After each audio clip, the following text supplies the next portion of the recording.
감시와 역감시의 역사 시작할게. 이 글은 논설문이고, 자, 논설문 주장하는 글이지, 그지? 그러면 논설문이고,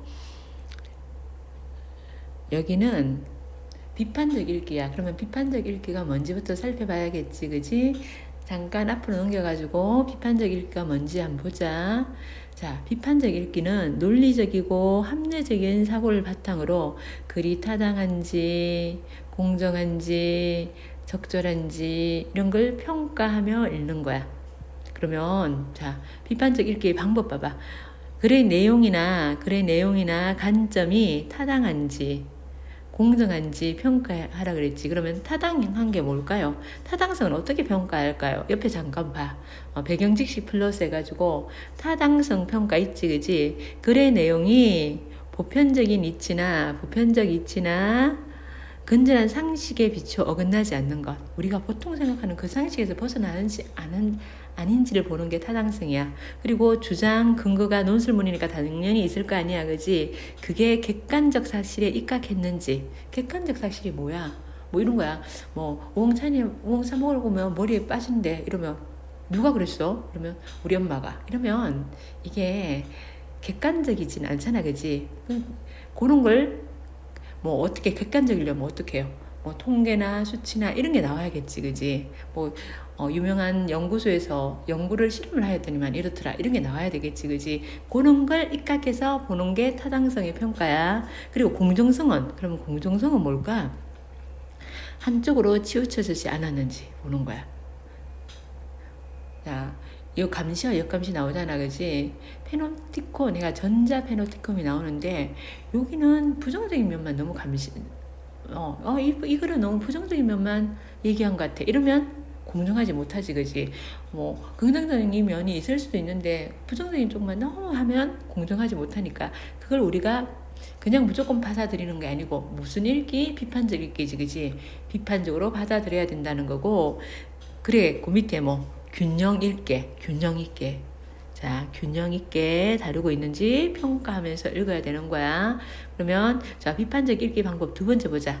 자, 표현 방법의 적정성 평가하기. 자료 및 자, 표현 방법의 적정성 평가하며 읽기는 자료가 글의 내용이나 필자의 주장을 뒷받침하는 것이지, 자료가 나왔는데 글의 내용하고 필자의 주장을 뒷받침하는 자료인지 적절한지 평가해야 되고, 그리고 자료가 글의 내용을 효과적으로 드러내고 있는지 평가해야 되고, 그리고 자료의 출처가 분명한지 믿을 만한 건지도 평가해야겠지, 그지?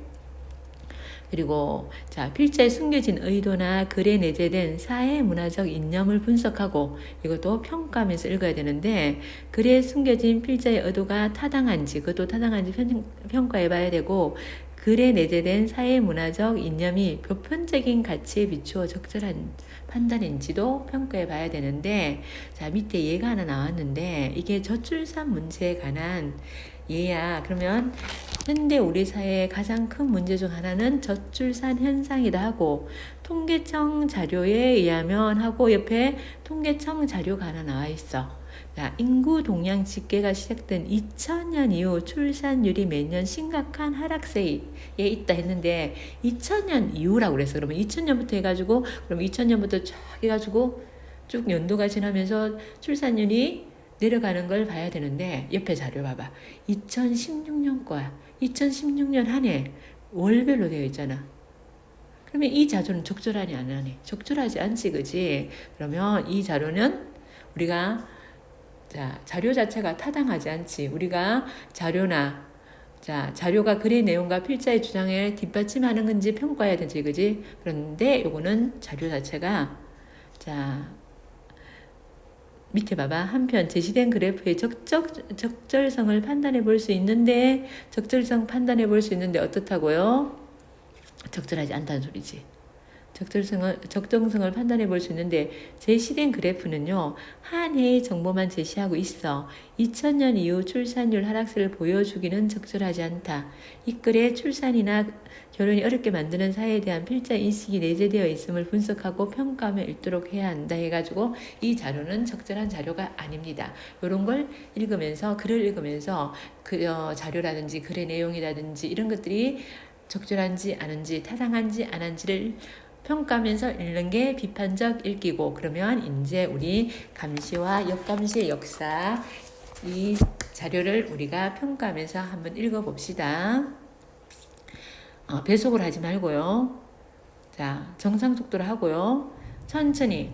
이번 시간에 이 내용을 완전히 익힌다 생각하고 천천히 따라와. 자, 감시와 역감시의 역사.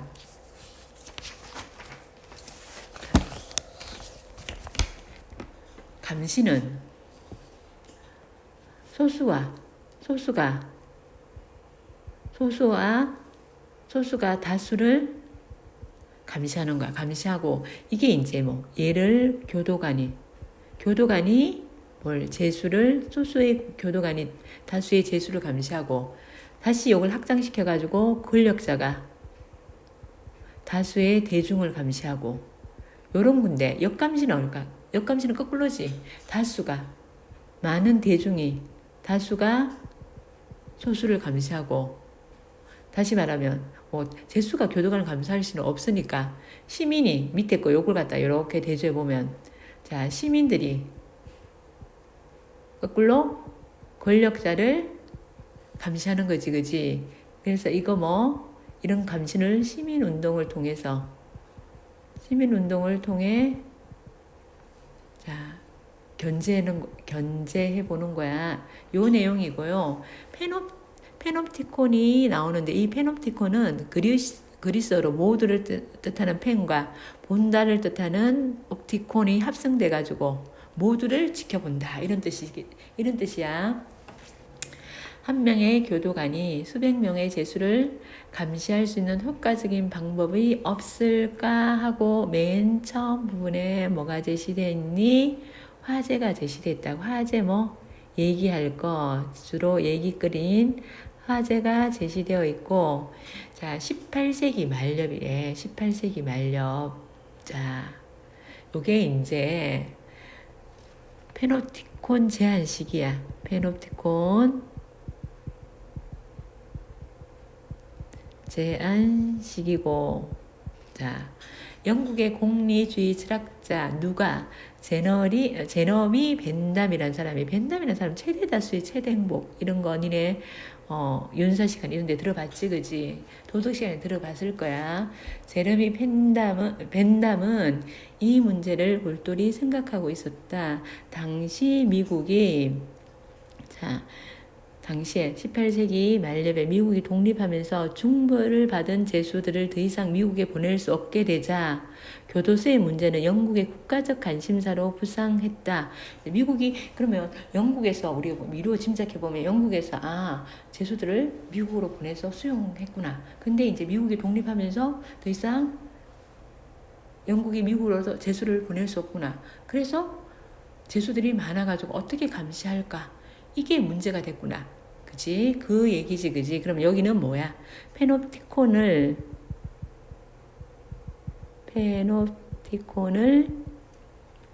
제한한 역사적 배경이 나오고요. 역사적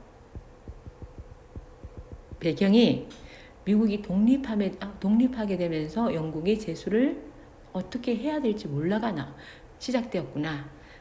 그래서 이제 나 문단 갈게. 이 문제에 대한 해답으로 벤담은 누가 아까 앞에서 나왔지 그지? 벤담이 뭘 1791년 페놉티콘이라는 이건 원형 교도소야 를 제안하였다.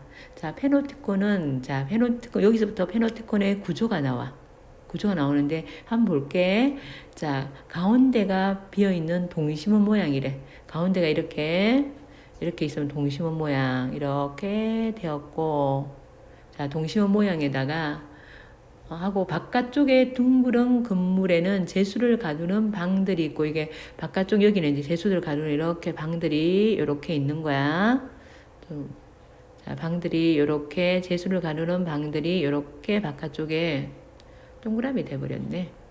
네모로 이렇게 가지고 쭉 둘러가면서 있었겠죠. 이렇게 쭉 둘러가면서 이렇게 있고 그리고 가운데 비어있는 자, 가운데가 비어있는, 이렇게 가운데 이렇게 비어있다 그랬지. 이렇게 있는데, 여기는, 자, 중앙에는 재수를 감시하는, 여기는 재수를 감시하는 교도관이 있겠지. 그지? 이양 공간이었다. 재수들 방에는 또 햇빛을 들이기 위해서 외부로 난 창이 하나 있고, 그러면 요거만 있는 게 아니고 건물 내부를 향한 또 다른 창이 하나 있을 때 창이 두 개네. 그럼 여기는 창이 두 개, 밖에 창 하나, 안에 창 하나 이렇게 있고, 밖에 있는 창은 햇빛을 받아들이기 위한 것이고, 요 안에 있는 것은 요거는 감시하기 위한 거지, 그지? 이렇게 창이 두 개 있었고, 그래서 자, 이 창이 두 개 있는데, 이 창으로 통해서 창이 두 개 있고요. 자, 재수의 일거수일투족이 교도관에서 시시각각 포착할 수 있다. 여기서 가지고 교도관이 이제 이렇게 감시를 하는 거야. 감시를 하면서 하나하나 보는데, 근데 반면 자, 중앙의 감시 내부는, 여기는 중앙 감시 내부, 중앙은 어떻게 했다고요?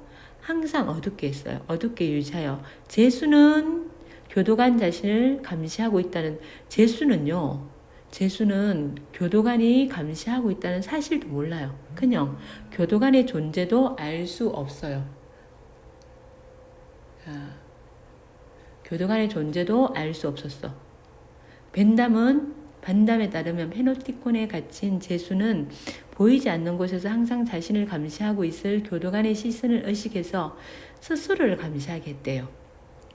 그러니까 자, 교도관이 누굴 보고 있는지 모르는 거야. 교도관이 한쪽만 보고 있으면, 한 사람만 한쪽만 딱 보고 있으면 저 사람을 보는구나, 그럼 난 딴짓 이렇게 할 수 있는데, 교도관이 누굴 보고 있는지 모르니까 항상 어떻게 해요? 교도관이 보고 있을 거야, 조심해야지, 이런 생각을 하면서 스스로 조심을 하게 되는 걸 스스로 감시하게 되었다고 하는 거야. 스스로 감시하게 되었어.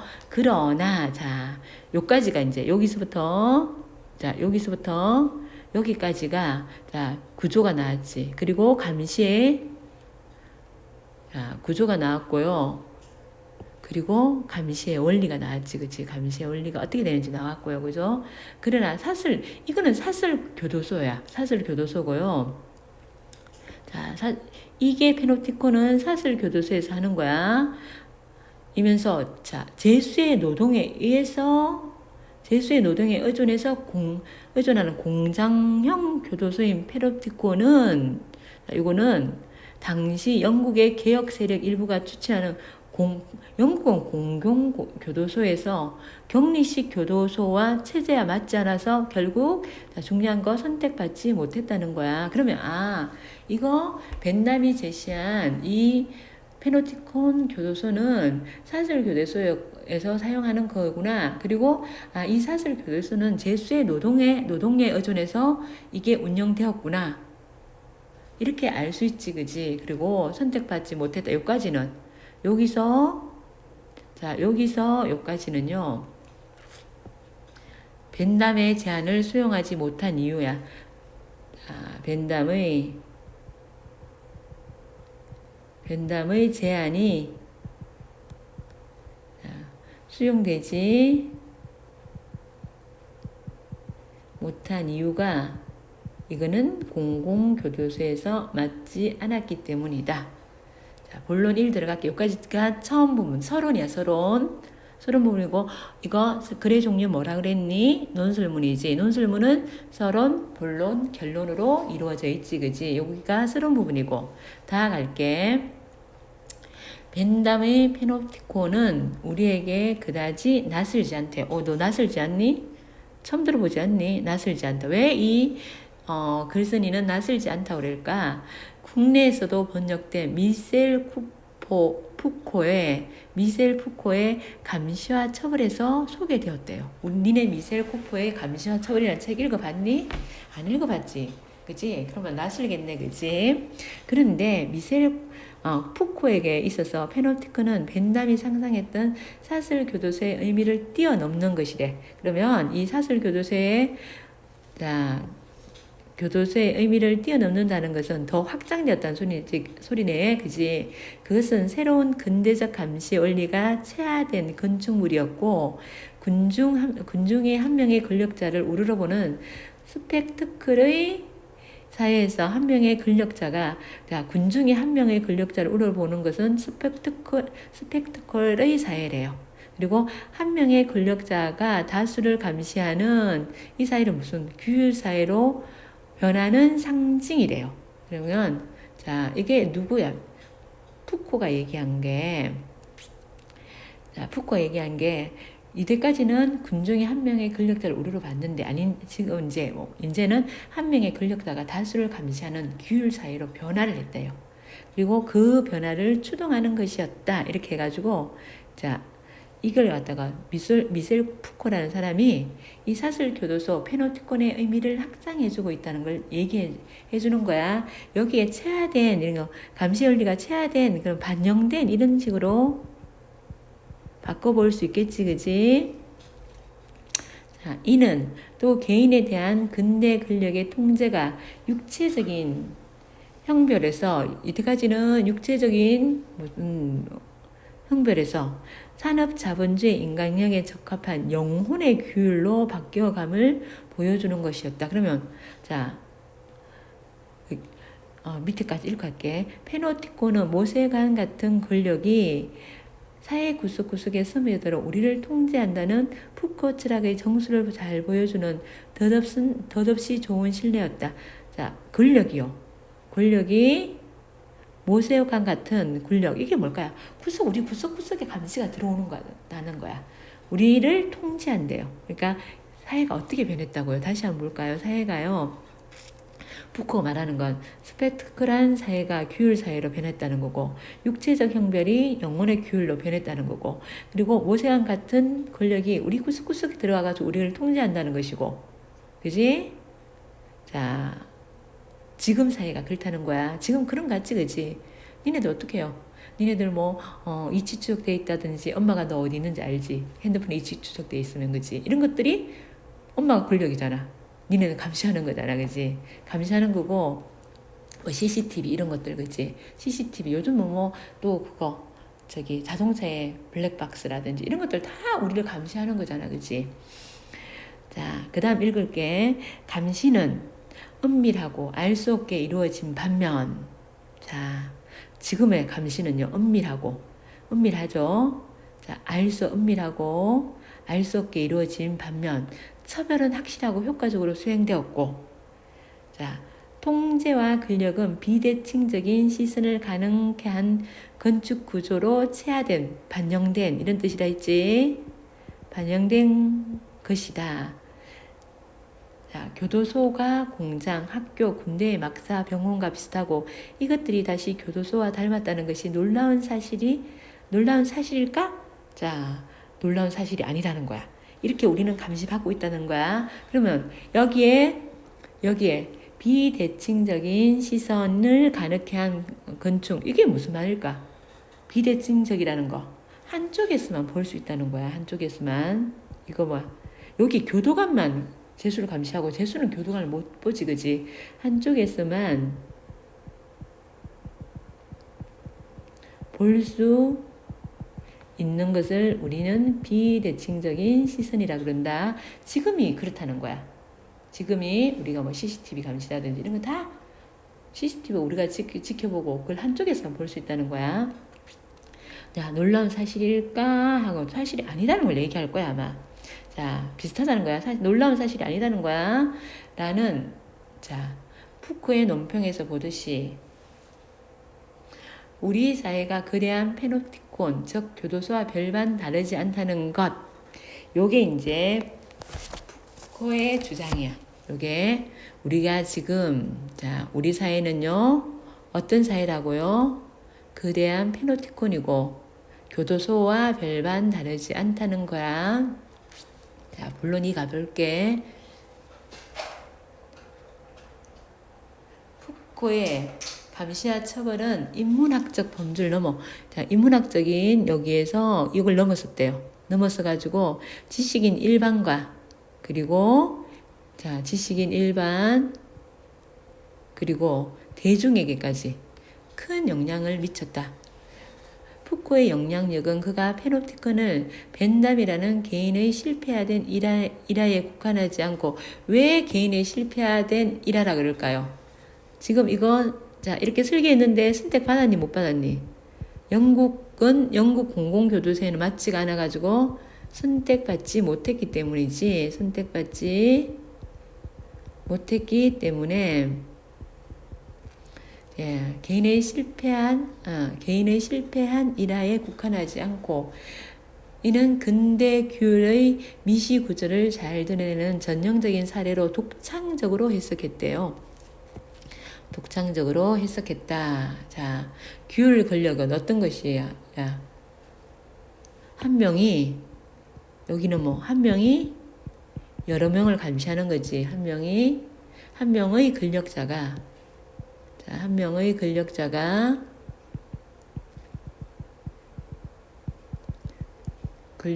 여러 명을 감시하는 거.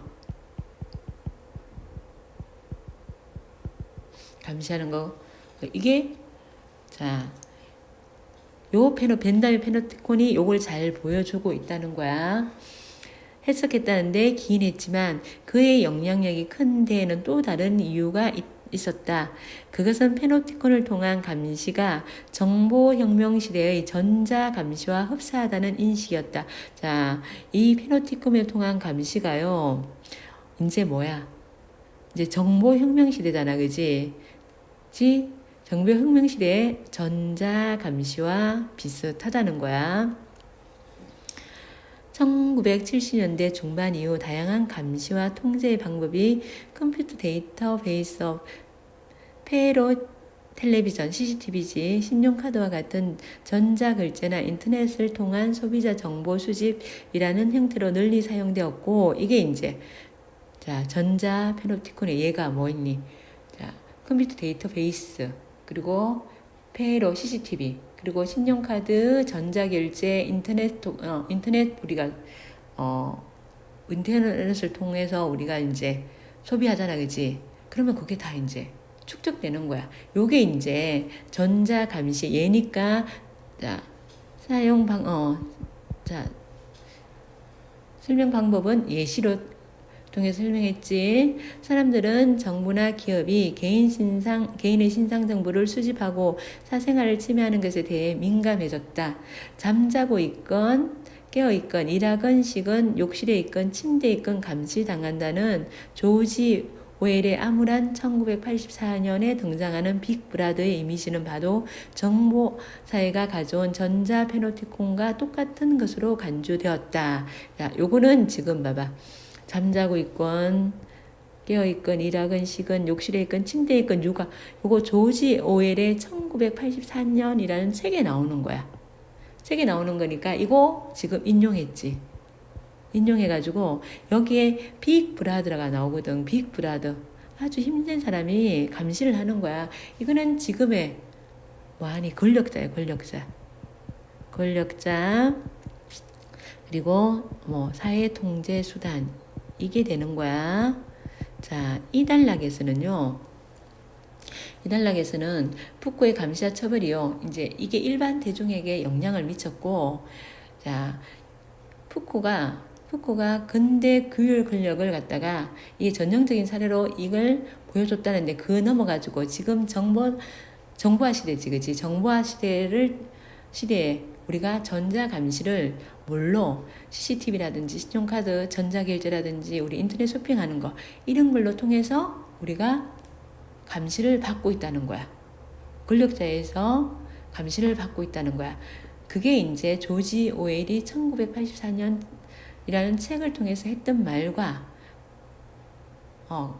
비슷하고 그런 시대가 되었다는 거야. 그래서 이 본문이는요, 페노티콘을 통한 감시와 흡사한 정보사회의 전자감시가 이 본론 2의 내용이고, 그 다음에 페노티콘에 대한 푸코의 해석은요, 벤담의 페노티콘을 근대 권력의 특징을 보여주는 것으로 재해석했고, 자, 근대 권력의 특징을 보여주는 것으로, 그리고 페노티콘을 근대 규율 권력의 미시 구조를 잘 드러내는 전형적인 사례로 어떻게 독창적으로 해석했고, 그리고 페노티콘을 통한 감시가 정보혁명 시대의 뭐와 같다? 전자감시와 같다는 거, 흡사하다는 것으로 인식했다는 거야. 그 다음 막 볼게. 서구사의 역사를 보면 19세기 초부터 정부가 주체가 되어 국민에 대한 대대적인 조사를 벌이는데 특정 나라를 얘기한 게 아니고 서구사의 역사를 보면 해가지고, 자, 서양의 그냥 전체를 얘기한다 그지. 정부가 주체가 돼가지고 국민에 대한 대대적인 조사 활동을 했대요. 자, 이게 나중에 뭘로 이어지냐고. 이게 나중에 전자감시로 이어지는 거야. 전자감시로 이어지고, 이때는 뭐 컴퓨터 같은 게 없으니까, 자, 19세기 초에는 이런 게 없으니까 로 이어졌고요. 이어지고, 자, 이게 나중에는 뭐야? 이게 통계학과 정보기술의 발달을 갖고 온 거야. 기술의 발달을 가지고 온다. 자, 이는 그 이전에는 보기 힘들었던 현상이다.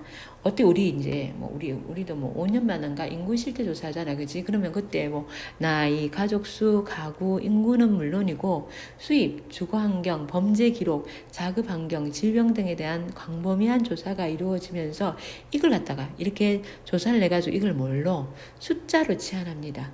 숫자로 치환해가지고 그 결과를 분석하고 그 의미를 해석해가지고 이렇게 해가지고 해석하기 위해서 통계학이 발달했고, 이게 자 아까 통계학 정보기술의 발달로 이어진다 그랬지, 그지? 발달했고, 인간 세상의 모든 것은 측정하고 숫자로 표시되었으며 이렇게 모아진 통계학을 통해 분석되어 통계학을 통해 분석되어서 새로운 정책과 법률을 위한 기초 자료로 활용되었대. 이게 뭐야? 이게 대대적인 조사를 해가지고 이게 이렇게 이어지는 거야. 근대 관료제와 복지국가는 숫자와 통계 없이는 불가능했다. 모든 걸 왜? 수치화하고 이걸 또 통계로 내기 때문에. 이는 정보기술의 발달과도 밀접하게 연결되었다. 이게 뭐야? 요게 나중에 정보기술의 발달로도 이어진다 그랬지, 그지? 자, 찰스 베비지는 이미 19세기 초엽에 통계 처리를 위해서 계산기를 설계했고, 지금 컴퓨터 사업에서 선두를 달리는 한 회사가 정확한 어떤 회사인지 안 나타났지, 그지? 1890년 시카고 인구 총조사를 처리하기 위한 연산 기계를 만들면서 출범했다 해가지고 19세기 서구 사회의 전자 감시에 대해서 나왔고, 그 다음에 이제 넘어가면 자, 우리 19세기 서구 사회의 전자 감시는 처음에는 어떻게 해요? 이렇게 국민에 대한 정보의 조사가 아직은 이건 인터넷은 컴퓨터가 사용되지 않을 때 나이, 가족수 이런 걸 쭉 했고, 이게 나중에 통계학의 발달과 정보기술 발달로 이어졌고, 이게 새로운 정책을 위한 기초 자료로 활용되었고, 나중에 이게 뭘로 되니? 이게 전자감시로 이어지지, 그지? 전자감시로 이어진다. 그 다음 본론 3. 정보기술은 정보의 처리뿐만 아니라 그 수집, 저장과 용이하게 했다. 정보기술이 발달했어요. 정보기술이 발달해가지고 정보 처리가 빨라졌겠지. 그리고 수집도 저장도 용이하다. 쉽다는 소리야. 쉽게 된 거야. 미국의 경우, 이제 미국이라는 구체적인 나라 이름이 나왔다, 그지? 경우 1971년에 미국 연방수사국 FBI, 우리 영화에서 많이 보네, 그지? 이 국가범죄정보센터가 250만 명의 범죄자에 대한 신상 정보를 만들면서 출범하였다.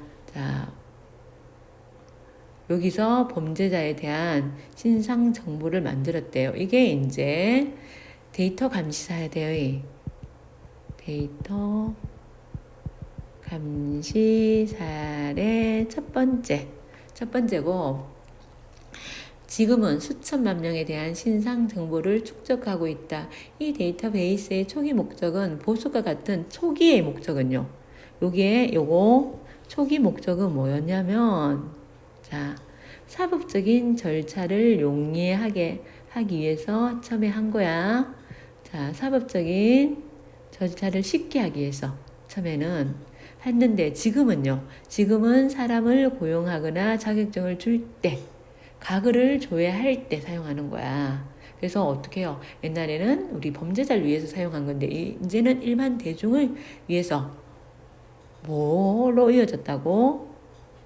자, 감시 통제의 수단이 된 거야. 지금은 감시하고 일반 대중을 감시 통제 수단이 되었다는 소리야.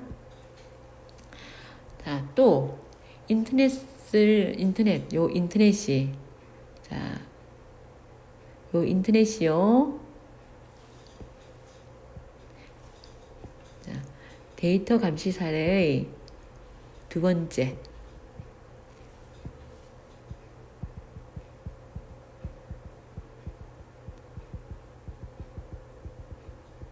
번째고, 정보를 찾아주는 것을 도와주는 한편 쿠키 등을 통해 IP 주소나 전자우편 같은 사용자 신상 정보를, 자, 요게 사용자의 신상 정보를 기업에 제공한대요. 그래서 기업이 소비자 정보를 얻는 것을 가능케 한대. 니네들 혹시 네이버에 뭐 하나 조회하면 거기에 대해서 막 쇼핑 정보가 막 뜨는 걸 봤지, 그지? 그렇게 이용된다는 거야. 자, 이게 데이터 감시 사례의 두 번째고, 쿠키가 뭔지 배경식 옆에 잠깐 보면, 쿠키는 특정 웹사이트를 방문했을 때 만들어지는 정보를 담는 파일이야. 그래서 방문 기록, 비밀 따위를 기록하였다가 다음에 방문할 때 되살리는 게 쿠키야. 자, 요걸 갖다 여기 저장했다가, 니네들이 만일 이렇게 뭐 네이버에 뭔가를 조회하잖아, 그지? 그거 저장했다가 그 비슷한 정보가 막 뜨는 거야. 그게 왜? 기업에 넘어가니까. 기업이 소비자 정보를 얻는 거야. 네이버가 니네 정보를 얻어가는 거야. 그리고 또 이것뿐만 아니야. 직장에서요. 직장에서 컴퓨터 정보 처리를 통해, 자, 업무를 도와주지만, 업무 도와줘요.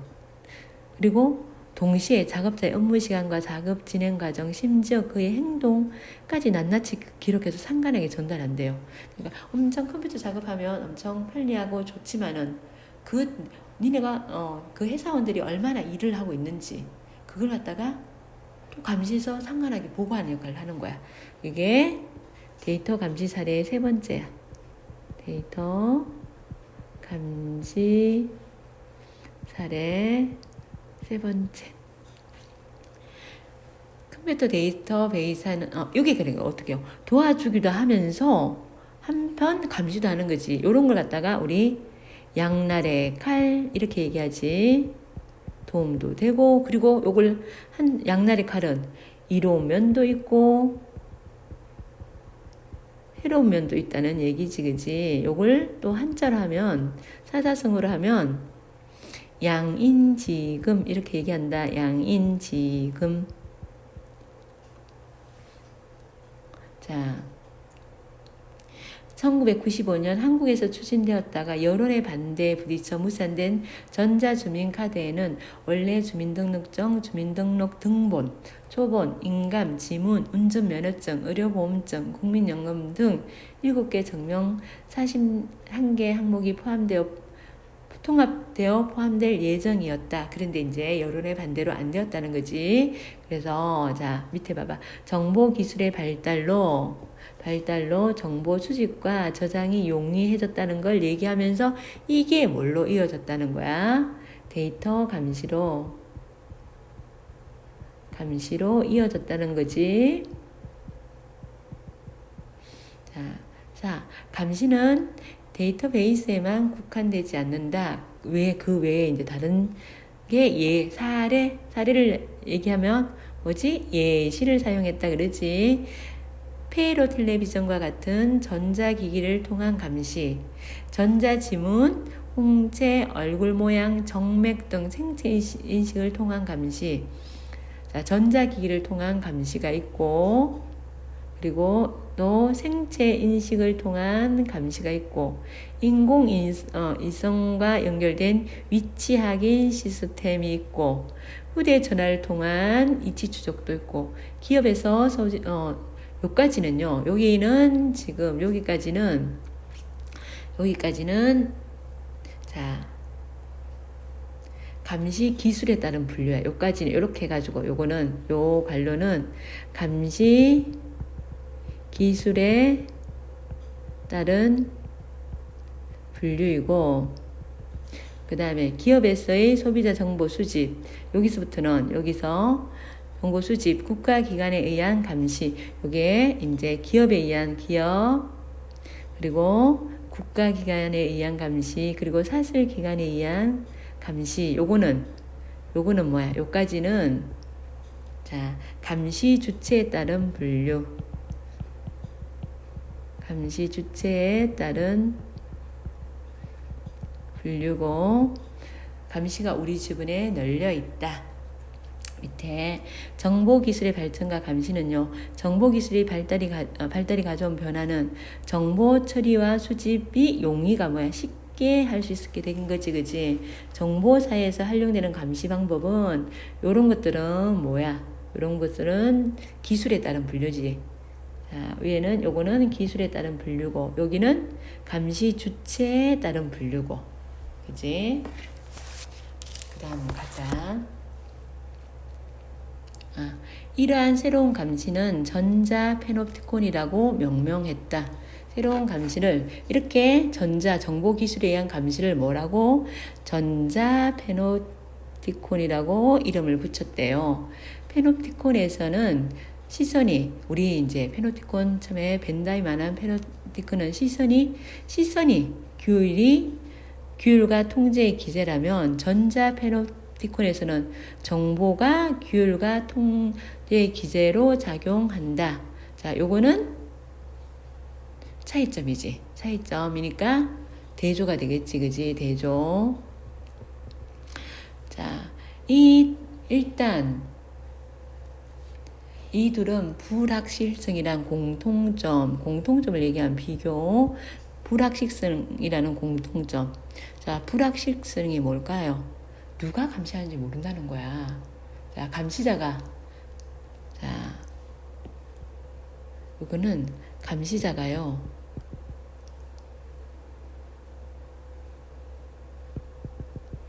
자신이 감시 당하는 시점을 정확히 알 수 없는 상태. 우리 있잖아. 니네들 봐봐. 내가 이 정보를 조회하면서 내 정보가 나의 정보가 넘어간다고 생각 못 하잖아, 그지? 그지? 내가 어떤 취향의 사람인 걸 갖다가 이 네이버가 나를 기억하고 이걸 갖다가 제공해 준다고 생각 못 하잖아, 그지? 그리고 저기 벤달 페노티콘도 마찬가지로 재수는 교도관이 자기를 보고 있겠지. 근데 언제 보고 있는지, 보고 있다고만 생각하지, 그런 생각만 들지, 보고 있는지 마는지 이걸 모르잖아, 그지? 이게 불확실성이야. 그 다음에 자, 감시당하는 사람은 자신의 정보가 국가나 직장의 상관에게 언제든 열람될 수 있음을 인지하고 있기 때문에 자신 행동이나 작업을 주의를 기울이지 않을 수 없다. 특히 회사 같은 경우에 그렇겠지, 그지? 그렇지만 이 둘의 두려워진 차이점 얘기하는 거야. 차이점이 뭐냐면, 자, 차이점은요, 무엇보다 페노티콘은 시선이야. 그냥 보는 것 뿐이야. 시선에는 한계가 있어요. 보는 것 뿐이야. 보는 거 여기서 이렇게 지켜보는 것 뿐인데, 컴퓨터를 통한 정보 수집은 국가적이고 전 지구적일 수 있다. 그래서 어떻게 해요? 이게 무한하다는 거야. 한계가 거의 없다는 거야. 한계가 거의 없다. 자, 페노티콘하고 전자 페노티콘이 규율과 통제의 기제는, 페노티콘은 시선이고요. 자, 시선이고요. 자, 전자 페노티콘은 정보인데 얘는 페노티콘은요 한계가 있고요. 얘는 무한하고 국가적이고 전 지구적 한계가 없어. 근데 공통점은 불확실성이고 비대칭성. 비대칭성은 뭔데요? 한쪽에서만 볼 수 있는 거지, 그지? 그리고 불확실성은 자신이 감지당하는 시점을 정확하게 알 수 없다는 거지. 자, 네 번째, 본론 네 번째. 물론 역감시의 기능을 하는 것도 있다. 자, 역감시에 대해서 나오네, 이제. 역감시의 기능을 하는 것도 있대요. 자, 의회와 의회와 언론이 그러하대요. 뭐가? 얘가 역감시의 기능을 하는 거야. 그렇지만 지금 사회에서 의회하고 언론은 얘는 자, 비대해지면서 스스로 권력화가 되는 경향이 있어. 역감시 원래 있잖아. 권력자를 갖다가 의회에서, 언론에서 해야 되는데 얘네들이 엄청 권력화가 돼가지고 그래서 어떻게 해요? 이런 상황에서 정부와 행정기관은 물론 의회와 언론을 포함해서 얘까지 뭐 권력 집단으로 보는 거야. 포함해서 사회의 권력 집단을 감시하고 대안적인 정책을 제시하기 위해 등장한 것이 그래서 뭐야? 시민운동이라는 거야. 원래가 역감시를 의회와 언론이 역감시를 해야 되는데 얘네들이 오히려 권력자가 되었다는 거야. 그래서 이것까지 정부 앤드 국가 앤드 의회 언론까지 포함해서 얘네들을 감시할 수 있는 게 대안이 시민운동이라는 거야. 우리나라의 시민운동은 정치권의 부패, 우리나라 시민운동 보자. 우리나라 시민운동은 어떤 일을 했냐? 정치권의 부패, 권력 남용, 선거, 대기업, 언론에 대한 감시를 유지해 왔는데 이러한 시민운동의 필수 불가결한 것이 권력단체에 대한 정보 공개이다. 이 사람들이 시민운동을 하기 위해서는 이렇게 운동하기 위해서는 권력단체에 대해서 정보 공개가 있어야 할 수 있는 거야. 강력한 정보공개법은 국가의 역감시 권리를 적극 보장하고 행정의 투명성을 감시하는 중요한 법률적 장치이며 그래서 공개를 해줘야지. 그래서 역감시는 국민의 역감시 권리를 적극 보장하고 강력한 정보공개법 이거는 국민의 역감시 권리를 적극 보장하고 행정의 투명성을 감시하는 중요한 법률적 장치며 정보 공개를 통한 역감시는 투명한 사회를 향한 첫발이다. 이게 우리 어떤 거에 이게 이제 뭐 우리가 우리가 어떤 권력 기관이 있으면 그 기관이 뭐 예산을 어떻게 쓰는 걸 공개한다든지 이런 거 있잖아. 이런 걸 갖다가 뭐 시민단체에서 볼 수 있다든지 이런 걸 얘기하는 거야. 또 시민운동은 신문, 라디오, 텔레비전과 같은 기존의 언론은 물론 인터넷을 통해서 자신의 활동을 알리고 성과를 공유하며 연대를 강화하고 있다. 특히 인터넷과 같은 쌍방향의 분산된 통신망은 빅브라더가 당신을 감시하고 있다라는 전통의 감시를 당신이 바로 감시하는 빅브라더라는 역감시 기조로 바꾸기 용이하다. 그래서 우리 인터넷과 같은 쌍방향으로 분산된 통신망은 우리가 이거 빅브라더가 당신을 감시하고 있다. 이게 뭐야? 기존의 페노티콘이지, 그지? 기존의 페노티콘인데 당신이 이제 거꾸로 당신이 바로 감시하는 빅브라더라는 역감시의 기제로 바꾸기 용이하다. 그럼 우리가 거꾸로 어떻게 해요? 이 권력자들, 국가에 대해서 우리가 할 말을 하고 바꿀 수 있다는 거야.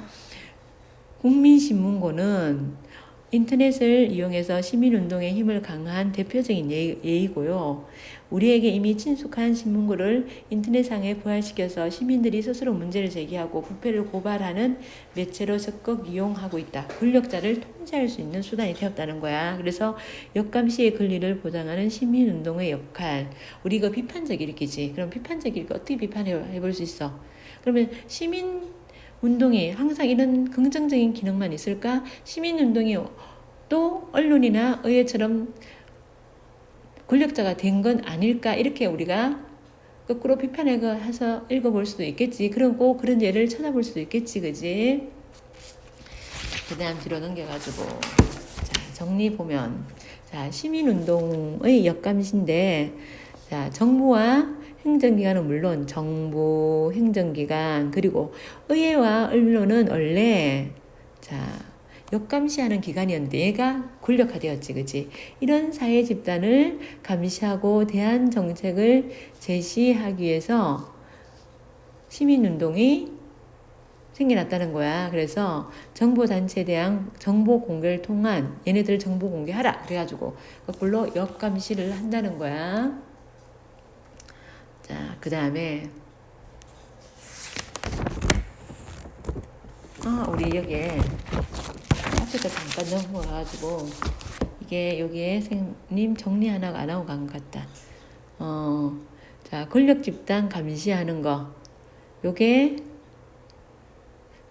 시민 운동의 역할 첫 번째고, 그 다음에 대안 정책을 감시하고 대안 정책 제시하는 거, 시민 운동의 운동 역할 두 번째고, 뒤로 넘기자. 자, 벤담의 페노티콘은 푸코에 의해 현대사회의 균형, 자, 벤담의 페노티콘이, 자, 뭘로 바뀌었니? 현대사회의 푸코에 의해서 현대사회 규율 체제로 이렇게 바뀌었고, 자, 이렇게 바뀌었고, 그 다음에 푸코의 페노티콘이 다시 전자 페노티콘으로 또, 자, 요렇게 바뀌었지, 그지? 이렇게 바뀌었지, 그지? 페노티콘의 이러한 궤적은 현대사회의 규율 통제의 체제가 어두운 곳에서 사람을 지켜보는 빅브라더의 시선에 의한 감시보다 훨씬 더 복잡하고 미묘한 것이라는 인식에 기인한다. 그렇죠. 훨씬 복잡하고 미묘해졌겠지, 그지? 교도소가 없다면 우리 사회가 봐도 교도소라는 사실을 금방 알았을 것이라는 푸코식의 사회는 푸코식의 사회 이꼴 페노티콘 이꼴 교도소의 등식은 현대사회와 조직에서의 통제체제를 설명하는데 요거는 한계가 있다는 거야. 요거는 이렇게 한계가 있다는 거고, 이 등식에는 시선보다 정보 수집이 중요해진 과정, 정보 수집이 종종 피감시자의 자발적인 행위와 협조에 일어난다는 것, 그리고 정보 데이터베이스의 접근이 모두에게 투명해질 경우 보통 사람들이 권력자를 감시하는 것 같은 예상치 않은 결과를 낳을 수 있다는 중요한 인식이 결여되었기 때문에, 자, 왜 이게 한계냐면 요게, 자, 정보 수집 과정에서 정보 수집이 시선보다 지금 정보 수집이 중요해졌고, 그리고 정보 수집할 때 이게 우리가 자발적으로 한단 말이야. 하고, 그리고 정보 데이터베이스의 접근이 모두에게 투명해질 경우에는 어떻게 해요? 예상치 않은 결과가 뭐니? 역감시가 일어나는 거지, 그지? 이것 때문에 요것 때문에 한계가 있다는 거야. 그래서 사회 이꼴 페노티콘 이꼴 교도소가 성립되지 않는다는 거야. 자, 결론. 페노티콘에 대한 논의는 주민등록증과 관련되는 데이터베이스에 대해서도 새로운 통찰을 가능하게 한다. 대부분 데이터베이스는 접근자의 신분이나 지위에 따라 다른 암호를 지정해서 그 공개되는 정도가 차등적으로 결정되는 거지, 그지? 페노티콘의 시선의 비대칭성 때문에 가능했다면, 그렇지. 전자 페노티콘은 정보 접근의 비대칭성 때문에 가능하다.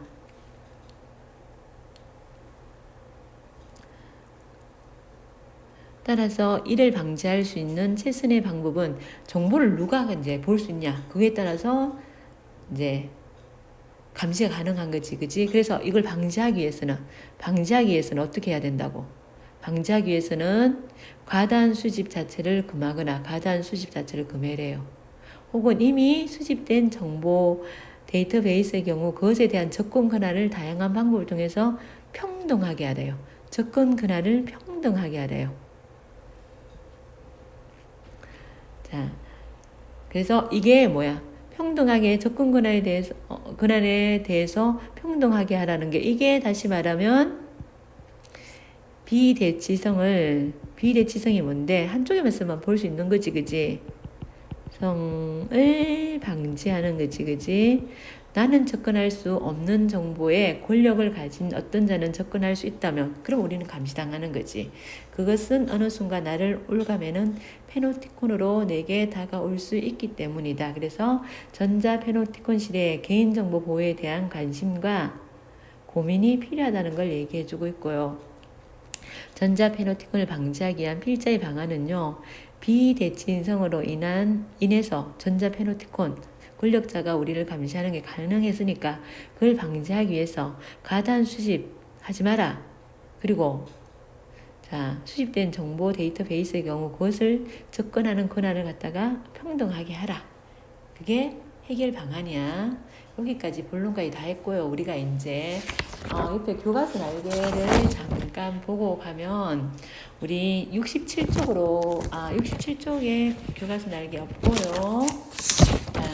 68쪽으로 가보자. 68쪽으로 가보면 교과서 날개 정보기술의 발달이 가져온 변화를 필자는 어떤 관점에서 바라보고 있는지 생각해보자 했는데 정보기술의 발달이 가져온 긍정적 효과를 언급하고는 있으나 어떤 거니? 정보 수집이 용이해졌다.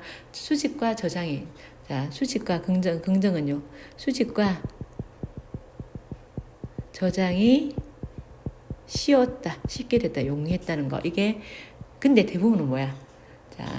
규율 통제의 기제가 된다는 점, 현대사회의 규율 통제의 기제가 된다는 점, 그리고 예를 들어 비판적인 입장을 취하고 있고요. 다만 정보의 불확실성과 비대칭성이 요게 해소되면 투명한 사회로 가기 위한 역감시 가능하다는 점을 언급하면서 긍정적으로 전망을 제시하기도 합니다. 그 다음에 이제 어디 갔냐면 옆에 69쪽에 가면 벤담의 페노티콘하고 전자 페노티콘의 공통점 차이점. 공통점은 감시자와 감시당하는 사람이 구분되어 있고 감시당하는 사람이 느끼는 불확실성이 존재하고 그 다음에 감시자는 볼 수 있고 감시당하는 사람은 볼 수 없는 비대칭성이 존재하고 차이점은 페노티콘은 교도 간의 시선에 의존하는 한계가 있지만 전자 페노티콘은 정보 수집 방식은 무한하고 정보 기술의 발달함에 따라 정보 수집 방법과 범위가 매우 넓어지고 그래서 규율과 통제의 작동 원리나 구조가 매우 미묘하고 복잡해졌다. 그래서 무한하다는 거야. 그 다음에 이제 우리가 어디 갔냐면 독서 역량 71쪽으로 가자. 페노티콘에 대해 정리해보지. 벤담이 제안한 교도소인 페노티콘의 형태에 대해서 보고 그러한 형태를 설계한 이유. 형태는 우리 봐. 동심은 바깥쪽에 가운데가 빈 동심은 모양으로 바깥쪽에 제수를 가두는 방이 있고요. 바깥쪽 둥근 부분에 제수를 감시하는 중앙에는 제수를 감시하는 공간이 있고 제수의 방에는 창이 몇 개? 2개. 하나는 햇빛을 받아들이는 창. 내부의 창은 감시를 위한 창이고 중앙에는 내부는 항상 어둡게. 왜? 니네 봐봐. 환한 곳은 잘 보이고 어두운 곳은 잘 안 보여요. 그러니까 어둡게 유지해가지고 제수들을 감시하는 거야. 이렇게 설계한 이유는 보이지 않는 곳에서 항상 자신을 감시하고 있을 교도관의 시선을 의식해서 제수가 스스로 감시하게 하기 위해서야. 푸코가 말한 페노티콘의 의미, 푸코는 이 벤담의 페노티콘을 확장해서 재해석했다, 그지? 군중이 한 명의 권력자를 우러러 보는 이런 스펙터클의 사회에서 한 명의 권력자가 다수를 감시하는 규율 사회로 변화를 상징하는 동시에 그런 변화를 추동하는 것이 페노티콘이다. 그리고 개인에 대한 근대 권력의 통제가 육체적인 형벌에서 산업 자본의 주의 인간형에 적합한 영혼의 규율로, 자, 통제가 어떻게 해요? 육체적인 형벌에서 뭘로? 영혼의 규율로 바뀌어감을 보여준다는 것. 그리고 모세관 같은 권력이 사회 구석구석에 숨어 들어가서 우리를 통제함으로써 보여주는 신뢰로 우리 사회 구조를 보여주고 있다. 그리고 자, 전자 페노티콘의 의미와 유형. 전자 페노티콘이 뭐냐? 정보기술의 발달이 가져온 감시체제가 전자 페노티콘이다. 정보가 규율과 통제의 기제가 되었다. 그러면 유형은 컴퓨터의 데이터베이스를 통한 감시, CCTV라든지 생체인식이라든지 인공위성을 통한 이치 추적이라든지 기업에서 소비자 정보를 수집하는 거라든지 국가기관 그리고 사설기관에 의한 감시가 여기에 들어가고, 자, 그러면 필자의 관점이 공정한지 아닌지를 판단해보자. 우리 비판적 읽기잖아, 그지? 그러면 공정한지 아닌지. 현대사회의 감시와 역감시에 대한 설명에는, 자, 규율과 통제의 기제가 되는 현대사회 감시를 전자 페노티콘으로 설명하고, 공개된 정보를 바탕으로 역감시 기능을 하는 시민운동에 대해서도 설명했지. 시민운동에 대해서도 설명하고 있으므로 현대사회 감시와 역감시를 다루는데 공정한 관점을 취했다고 볼 수 있어요. 근데 전자 페노티콘에 대한 설명, 정부 사회에서 긍정적인 이용되는 측면보다는 긍정적으로 이용되는 것은 정보를 쉽게 수집하고 저장한다는 거. 요게 지금. 근데 뭐가 부정적인 측면을, 자, 통제와 감시 측면만을 부각했다는 점에서 약간 공정성이 결렬되어 있지 않을까? 이렇게 볼 수 있다는 거야. 자, 그리고 전자 페노티콘을 방지하는 방법이 뭐였니? 가단 수집 자체를 금지하고, 그리고 자, 접근 권한을, 정보에 대한 접근 권한을 평등하게 만들자. 그러면 이렇게 주장하는 이유가 비대칭성으로 인한 통제와 감시가 일어나기 때문에 이렇게 하자고 주장했어. 그지? 그런데 이거에 타당한지 우리 판단해보면 보편적이고 건전한 상식에 비추어 어긋나지 않을 뿐더러 현재 일어나고 있거나 일어날 개연성이 있는 것으로 충분히 이렇게 될 수 있다고 봐지지, 그지? 지금도 그렇게 일어나는 일도 많고, 그러니까 타당하다고 본 거야. 그리고 이제 뒤로 넘어가면, 자, 미셸 코프의 감시와 처벌이라는 책하고 조지 오웰의 1984의 책을 인용했는데, 이 인용한 부분이, 자, 인용이 적절한지 판단해보제. 미셸 코프의 감시와 처벌에 교도소가 공장, 학교, 군대, 막사, 병원과 비슷하고 이것들이 다시 교도소를 닮았다는 것이 놀라운 사실일까라는 푸코의 논평을 인용했는데, 자, 우리 사회가 그대한 페노티콘과 다르지 않음을 함축적으로 보여주는 내용이지, 그지? 전자 페노티콘에 대한 설명으로 이게 함축적으로 보내주면서 그 다음에 전자 페노티콘으로 나아갔지, 그지? 나아가는 과정에서 이걸과 관련성이 있지. 관련성이 있으니까 적절하게 잘 사용했다는 거고, 조지 오웰의 1984의 어떤 부분을 인용했니? 잠자고 있건 깨어 있건 일하건 쉬건 욕실에 있건 침대에 있건 감시를 당한다는 내용이지, 그지? 근데 1970년대 중반 이후, 자, 정부나 기업의 개인 신상 정보 수집에 사람이 민감해진 것과 관련지어, 자, 빅브라더의 이미지하고 전자 페노티콘과 같아요. 흡사하지, 그지? 그러니까 적절하게 잘 인용했지, 그지? 좀 어떻게 이게 뭐야 이런 느낌 안 들잖아, 그지? 그러니까 잘 인용된 것 같고, 그 다음에 밑에 거는 5분 읽어보고요. 그 다음에 이제 독서 역량 펼치기에 전자 페노티콘의 양면성이 나와 있거든. 앞에가 연관이 깊으니까 우리 요거는 좀 보자. 앞에 내용은 우리가 주로 전자 페노티콘의 부정적인 면만 많이 부각시켰잖아, 그지? 근데 여기는 긍정 하나, 부정 하나가 있거든. 자, 경찰 수사에 페이로 텔레비전 분석이 2010년부터 본격화되었대. 그래서 자, 지방자치단체와 경찰 등 공공기관에 설치한 페이로 텔레비전 대수가 30만 대에서 13년에는 56만 대로 급증했고 수사 활용도가 매우 높아졌대. 민간이 설치한 페이로 텔레비전은 물론 최근 급속하게 늘어난 차량용 블랙박스까지 감안하여 사실상 도처에 무언의 목격자가 있는 셈이래. 그럼 사례 2는 보면 무인기는 조종사 없이 무선 전파의 유도를 통해 조정할 수 있는 항공기이다. 사진기, 감지기, 통신 장비 등을 탑재하고 있고 무게와 크기도 다양하다. 감시 및 정찰과 같은 군사 용도로 처음 생겨난 무인기는 이제 개인도 부담 없이 구매할 수 있는 상품으로 생산되고 있다. 무인기는 현재 고공 촬영, 농약 살포, 공기의 질 측정, 교통 상황 모니터링, 배달 등 다방면에 활용되고 있대. 자, 이 두 사례와 감시와 역감시의 역사를 내용을 참고하여 페이로 텔레비전과 무인기의 긍정적 효과와 부정적 효과 보자. 자, 긍정적 효과는 경찰 수사에 도움이 되고 범죄 예방 및 범죄 증거의 확보에 도움이 되지. 그런데 사생활 침해가 제일 문제지, 그지? 인권 침해, 요게 그지? 무인기는 사람이 접근하기 어려운 장소를 탐색하고 신속 정확하고 저렴한 비용으로 배달 등의 업무를 수행하고. 근데 이것도 뭐야?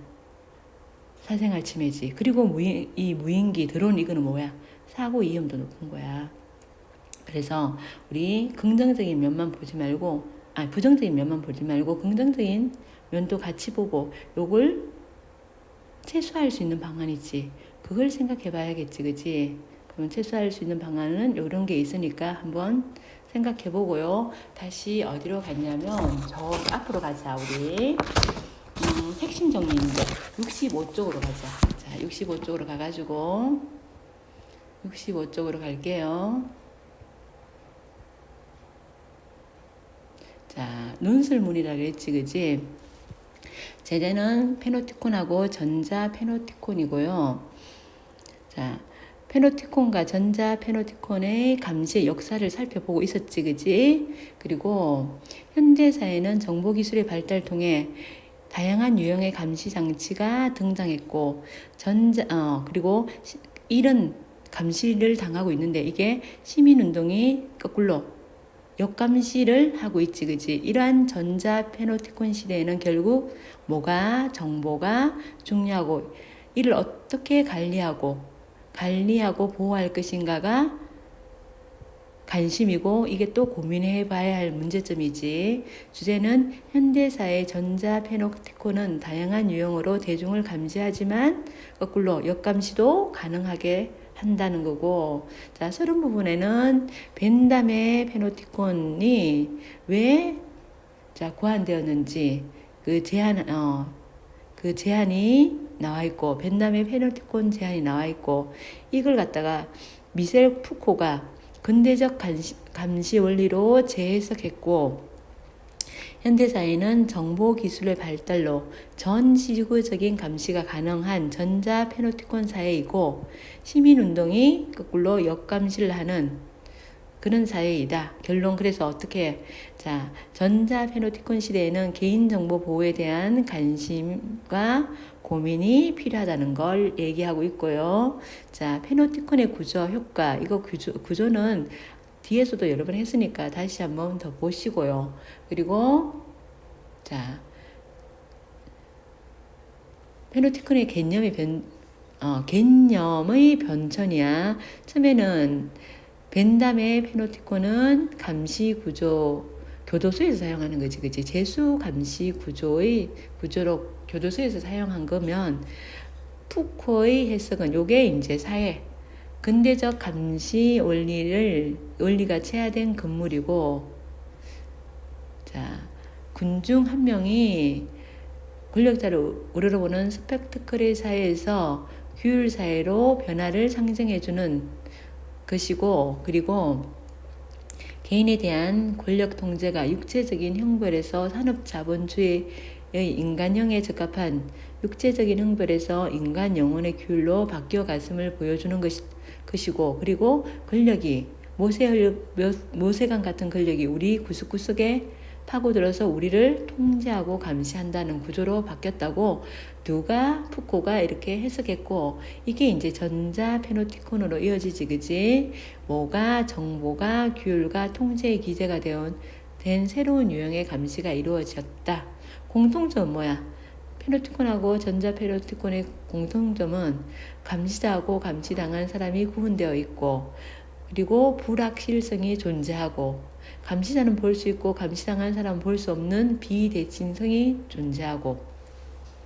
차이점은, 근데 얘는 시선에 의해서만 되는 거니까, 페노티콘은 시선에 의해서만 되는 거니까 이렇게 한계가 있지만은, 자, 여기는 정보에 의해서 되지, 그지? 근데 이게 전 국가적이고 전 지구적이야. 그래서 한계가 없다는 게, 이제 한계가 거의 없다는 거지, 그지? 그래서 이 전자 페노티콘을 방지하는 방법으로서는, 이 사람의 주장은, 글쓴이의 주장은 과도한 정보 수집을 하지 말자. 그리고 만일 수집된 정보는 어떻게 해요? 평등하게 하자. 근거는요, 이렇게 주장하는 근거는, 통제와 감시는 정보 접근의 비대칭성으로 인해 일어나기 때문에 이렇게 하면 이 비대칭성이 사라질 거다. 그러면 좀 더 우리가 감시나 이렇게 통제를 덜 받지 않을까, 그렇게 주장하고 있습니다. 여기까지고요. 우리 이제 저기 또 다른 평가 문제까지 다 풀어봅시다. 수고했습니다.